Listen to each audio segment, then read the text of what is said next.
Okay, so hello mga boss. Bali, ayun, welcome back again nga pala sa ating channel at sa panibagong video tutorial na naman. Bali, meron nga pala tayong diagram dito and hindi ko na siya pinaprint at pinractice ko kung paano or pinag-aralan ko kung paano ito magagawa ng tutorial na ayan, so ito animated tutorial and then i-highlights na lang natin yung mga sinasabi natin. Bali ngayon, kung mapapansin nyo, meron tayong wiring diagram ng two-way alarm. So, meron tayong alarm module dito, meron tayong alarm siren, or yung, ano bang tawag dito, yung wang-wang. And, kompleto na yan. Mag-umpisa sa may battery, meron tayong ignition switch, starter relay, CDI, and the starter motor. At the same time, yung mga flasher natin. So, kukonek-connect natin yan lahat mga boss, ano.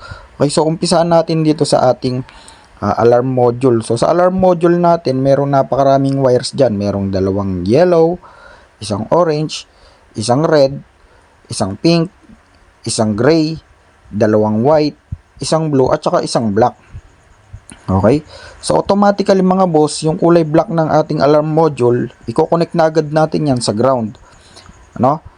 So, kapag magko-connect naman kayo ng ground, po pwedeng direktan nyo na yan sa battery or mas mainam, itap nyo siya sa negative or sa may chassis ng motor or sasakyan man. Basta automatically yung black ground na yan. And then, next naman mga boss, yung kulay blue, tatakbo yan dito sa ating starter relay. Ayan, kung mapapansin nyo, yung starter relay natin, may dalawang wires yan na maninipis. So, yung kulay yellow, sorry, yellow yan, ano, hindi ko lang na-edit. Yellow yan yung galing sa push start switch. Kaya nga kapag pinindot mo yung switch or yung remote ng alarm module, may start mo ito gamit yung remote. Okay?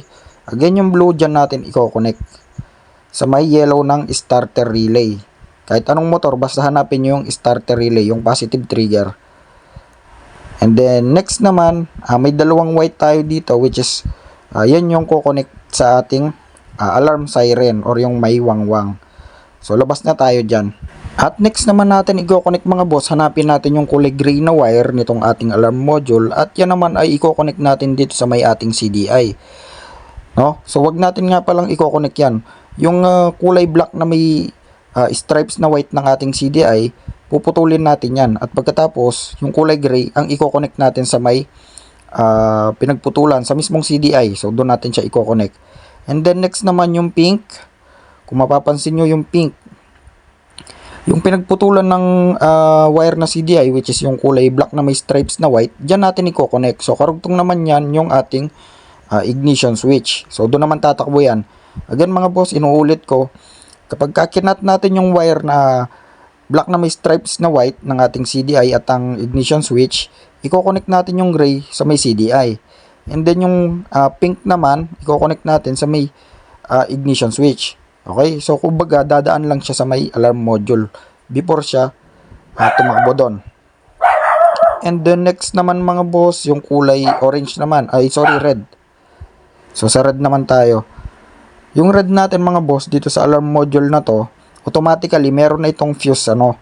So, meron na siyang built-in fuse agad. So, itatap mo na lang yan sa may positive ng battery. Or po pwede rin yan itap sa may ignition switch, sa may kulay red, yung main supply, ano. Sa live yan, okay? Clear tayo dyan. Next naman yung orange. So, sa orange tayo mga boss. Yung orange ng ating alarm module, para makontrol natin yung accessories natin or yung susian natin, dyan natin i-connect yan sa may accessories wire, accessory line. Okay, so hanap kayo ng accessory wire sa may ating head or sa mismong ignition switch. Mas mainam sa ignition switch na tayo mag-tap para sigurado. And then next naman mga boss, yung ating dalawang yellow.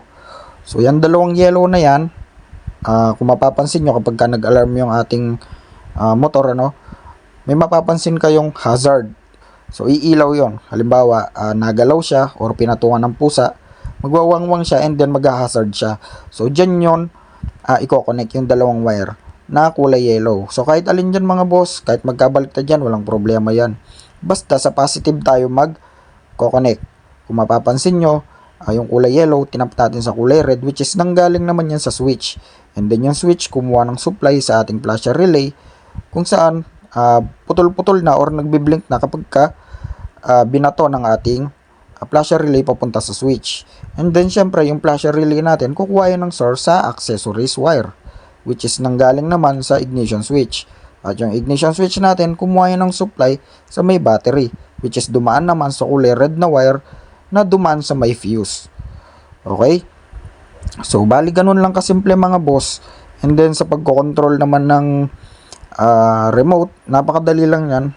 So, may manual naman tayo dyan at kayo mismo pwede nyong pag-aralan.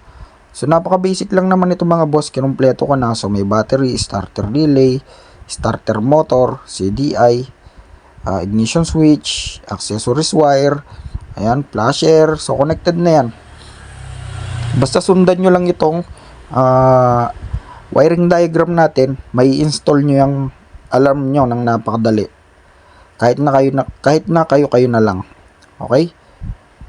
Ayun, ulitin ko mga boss, yung kulay black ng alarm module, itatap natin yan sa ground ng battery or sa may chassis. So yan na yung pinaka main ground ng module natin. Tapos yung dalawang white, may sariling socket naman yan, i-connect mo lang yan sa may alarm siren or sa may wangwang. Wala nang wawiringan dyan. Next, yung kulay gray, tatakbo yan sa CDI. Pero bago yun, putulin mo muna yung wire ng CDI, which is itong kulay black na may white. At yung gray naman ng ating alarm module, dun mo siya i-connect sa may pinagputulan ng CDI. At pagkatapos, yung kulay pink, i-connect mo naman ito dito sa may pinagputulan ng ignition switch, which is galing din sa may CDI. And then yung red, tatakbo na yan sa may positive ng battery. Yung orange sa accessory wire, yung dalawang yellow sa may flasher natin para mag-hazard. Take note mga boss, kabilaan yan ano. Para kahit na yung harap at likod, sabay-sabay mag-hazard. Lalong-lalo na kapag nagalaw or pinatungan ng pusa and kung ano man, so magwawangwang yan. And then, yung manual nito mga boss sa susi, kapag nakaka-istorbo yung alarm nyo, sobrang ingay, pwede nyong i-off yon. And then kapag naman naka-off yon, halimbawa ginalaw yung motor nyo or may pumatong na pusa, ang mag-a-alarm ay yung susi lang or yung mismong remote, which is hindi nakakabulahaw. And then maa-alerto ka na may gumalaw sa motor mo. Okay? So, ganun lang kasimple mga boss, i-analyze nyo lang ng maigi itong ating wiring diagram, which is napakadali lang at kayang-kaya nyong sundan. Okay? Kahit na kayo na lang. Okay, so bali hanggang dito na lang mga boss at sana may natutunan kayo. At kung nagustuhan nyo ang video na to, so please like, share, and subscribe.